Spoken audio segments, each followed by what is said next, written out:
Salut YouTube, sunt 18 grade Celsius, e vineri, 14 martie, am ieșit iar după o lungă perioadă de tăcere în care n-am făcut nimic multă vreme.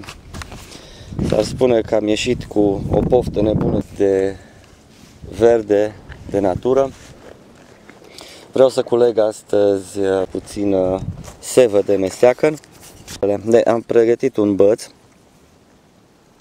tăiat, despicat, găurit aici, executat un șanțuleț aici, pe care intenționez să-l împlunt într-un mesteacăn, undeva mai aproape de baza mesteacănului, mai aproape de rădăcină. Acolo am impresia că forța de pompare a rădăcinii e mai puternică și o să am succes un pic mai mare în culegerea sevei de mesteacăn.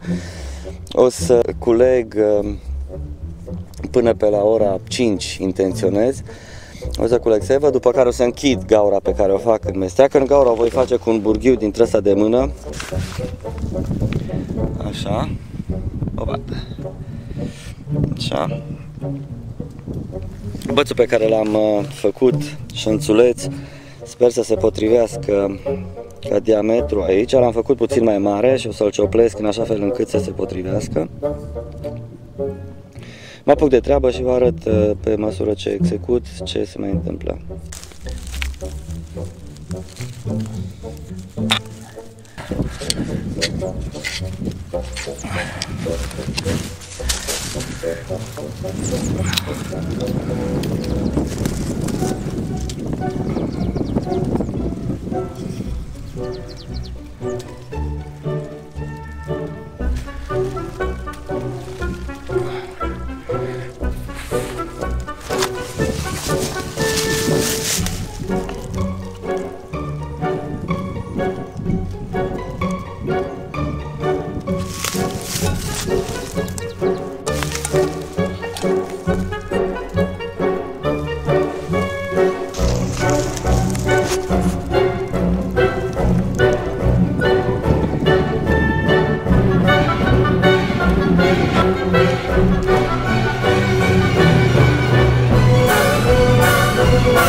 După circa o oră, n-am avut destule vase să pun, așa încât am improvizat cu o pungă legată.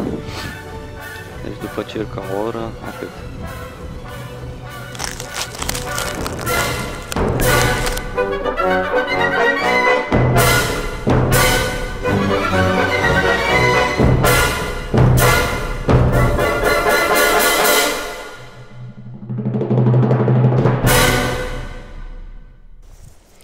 Cred că a trecut o oră jumate de când pun colectoare. Am una, două, trei colectoare puse și am folosit pentru asta două unelte, un multitool, are un patent destul de bun. L-am abuzat, l-am folosit foarte mult și încă nu s-a deplasat vârful. Are un arc aici în spate, care ține uneltele să nu miște. Arcul ăla s-a dus, astfel încât uneltele deja nu mai au blocaj, nu mai stau așa drept cum ar trebui, ci se dau pe spate, pentru că nu mai au arcul ăla.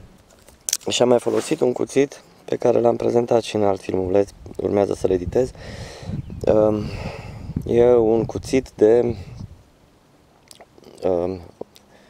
supraviețuire urbană, are un cui pentru spart parbrizul când ești prins în mașină, în apă să zic, are o lamă pentru tăiat centura de siguranță și orice tip de cordelină, care merge foarte bine, și cuțitul în felul lui pare a fi destul de ok, îl cheamă Miltec, pare a fi destul de bun. Oțelul am observat că e un pic slab, după utilizare trebuie reascuțit, dar ține tăișul destul de bine. Însă ce am pățit cu el? Dacă vă uitați aici, bolțul ăsta trebuia să fie aici. A sărit, astfel încât lama nu mai are în ce să se sprijine Și asta din cauza că șurubul ăsta s-a desfăcut puțin. În timpul utilizării n-am umblat la el în timp ce îl foloseam și are deja un joc lateral uriaș. Va trebui bolțul ăsta să-l plasez înapoi aici, probabil că are o poziție, și să-i strâng șurubul, să repar. Dar asta e un produs relativ ieftin, pe ăsta l-am primit cadou de ziua mea, deci nu pot să mă plâng foarte tare. Plus e reparabil, o să repar. Haha, retrag tot ce am spus despre ăsta și despre ăsta, pentru că ăsta l-am reparat cu ăsta. E? Ce să mai trebuie să strâng șurubul ăsta de aici, n-am aici șurubelniță, nu știu ce șurubelniță steam trebuie. Încă mai are un pic de joc, așa, dar e perfect funcțional. A? Am făcut 3 dopuri. Pe astea le voi înfige acolo unde am pus colectoarele. Le bat bine până la refuz. Și astfel săracul copăcel nu o să sângereze până la moarte. Dacă veți face cumva treaba asta, vă rog să nu lăsați deschise rănile. E destul de periculos pentru săracii copăcei.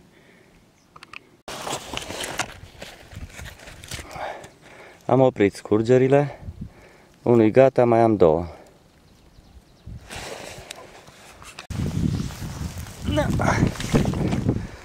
Asta am reușit azi. Sunt foarte mulțumit. Se bea așa crud cum e și că nu rezistă mult timp.